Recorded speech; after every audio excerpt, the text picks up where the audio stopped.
How's it going, fellow Helldivers? I hope you're all still fighting the good fight for Super Earth and spreading that much needed democracy. Today I'm going to show you a build that has been built around the anti-material rifle, which after recent updates has become a very viable and very fun weapon of choice. And just to clarify, I've made sure this build is suitable for both bugs and bots, with only a couple of changes between them. And I will be abbreviating the anti-material rifle to the AMR to save time, so with all that, sit back, relax, and let's get into it. So we'll kick this build off with a primary weapon, and against the bugs, the incendiary breaker shotgun is the current go-to weapon when facing the bugs for its great damage upkeep time and the fact that this shotgun applies burn effect to all enemies it hits and is a great weapon for dealing with those pesky hordes and the occasional group of hunters. Its burn effect is very noticeable, especially when lighting entire bug breaches on fire with just a spray.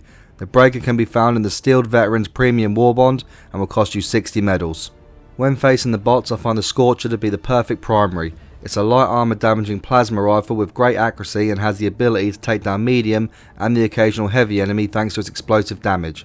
It has a mag capacity of 15 and it comes with 6 spare clips.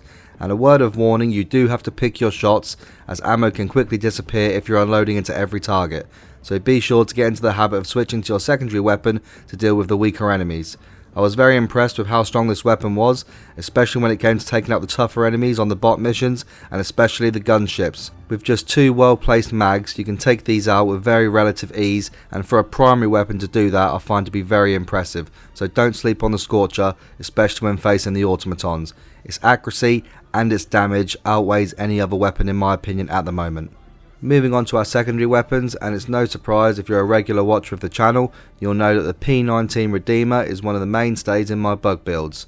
For its close range capabilities, and there will be instances where enemies sneak up on you, or you have a sudden bug breach, or just need to thin the occasional small horde.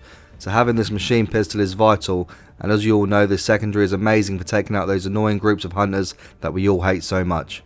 When facing the bots, you need something that can pack a bit more of a punch as opposed to thinning crowds, and the Senator is your one-stop shop for ripping through the multiple medium armoured enemies you come across, such as the Devastators and the occasional chainsaw welding berserkers.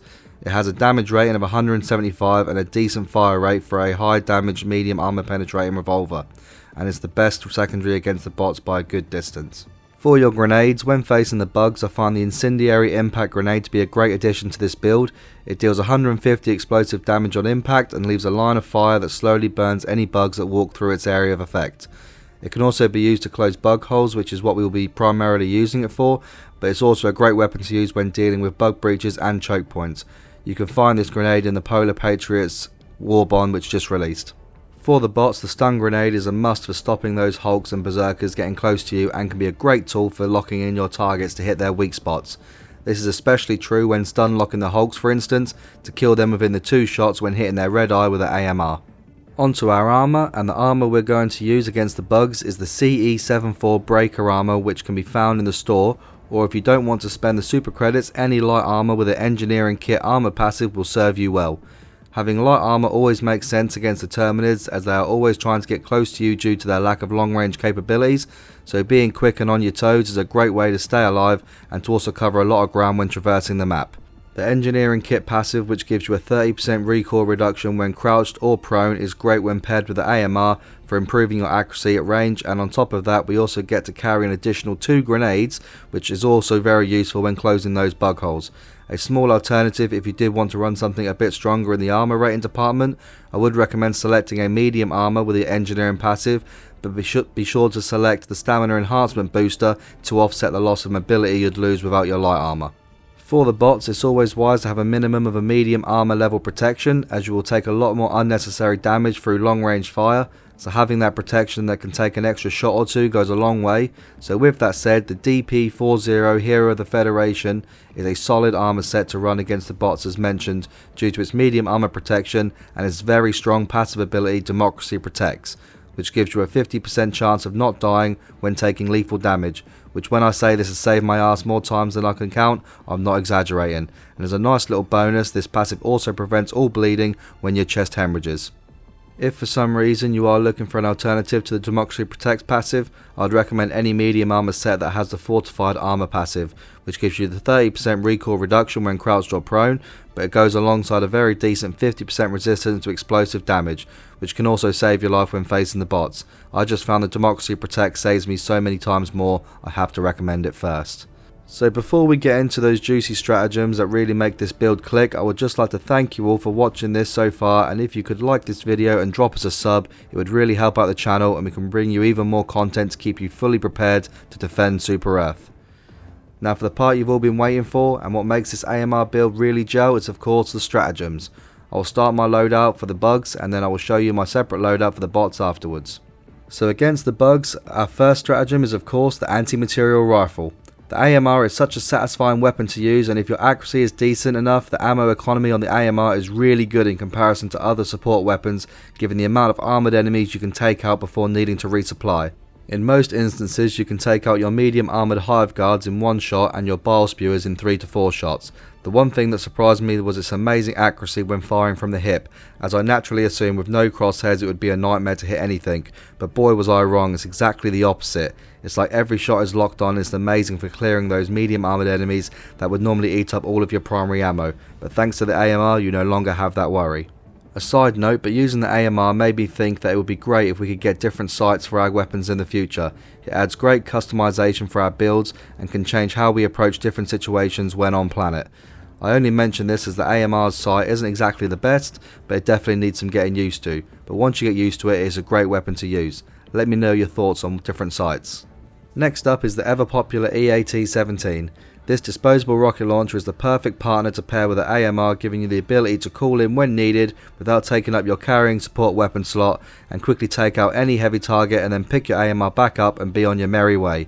You can call in the EAT-17 in just over every 60 seconds to spread across the map so you and your fellow Helldivers can use them to spread that sweet democracy. Our third stratagem against the Terminids is the jump pack.